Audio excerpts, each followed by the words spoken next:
Hello family, केहन छी अहाँ सब। आशा करै छी नीक हैब, स्वस्थ हैब, मस्त हैब। हमर यूट्यूब चैनल पर अहाँ सबके बहुत बहुत स्वागत अछि। आइ हम हरा राजमा फ्राई हम बनाएब। ओ जे हरावला होइ छै एकदम छिम्मी सनके जे ताजा गाछके होइ छै, ओ हम तोड़ि लेलहुँ हँ छिम्मी। एकरा सबटा हम दाना निकालि लेलहुँ हँ। बहुत ही टेस्टी सुअदगर ई होइ छै।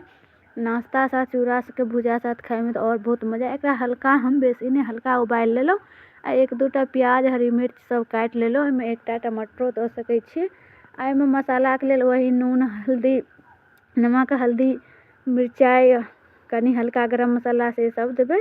अब एम्हर हम सरिसो तेल दऽ कऽ ओहिमे कनिटा हम जीरा देलहुँ आ एक दूटा वएह जे मिरचाइ हम हरियरका काटिके रखने छलहुँ ओ देलहुँ और प्याज सब दऽ देलहुँ। अब बढ़िआँसँ हमर फोरन चाटि कऽ तखन जाके हम मसाला सब कनी इएहमे धऽ देब। पानि तानि नहि देबै, किएकि राजमा उबालल छै तऽ ओ सिद्ध भेले छै आ ओ खिज्जा रहै छै तऽ सिद्ध भेले रहै छै। अब सबटा राजमा हम दऽ देब। अहाँ सब हमर प्रोफाइल पर प्रोफाइल चेक करब। वीडियो नीक लागत है तऽ लाइक शेयर कमेंट करब। और जे आदमी हमर चैनल पर नया छी, जे सब्सक्राइब नहीं केने छी, ओ चैनल सब्सक्राइब कऽ ले। देखियो कते सुंदर हमर राजमा फ्राई भऽ गेल। बहुत ही स्वदगर ई लागै छै, बहुत हेल्दियो होइ छै। एहिमे हल्का ई धनीके पात छै, उतारऽ घड़ी हम एहिमे धनीके पात दऽ देब। अहाँ सब एक बेर जरूर बना के देखब। अगर हरा राजमा है तऽ बहुत ही टेस्टी खाइमे लागै छै। राजमा चावल तऽ बनबै छियै तऽ कते स्वदगर होइ छै, ओहिना ई राजमा फ्राई छै।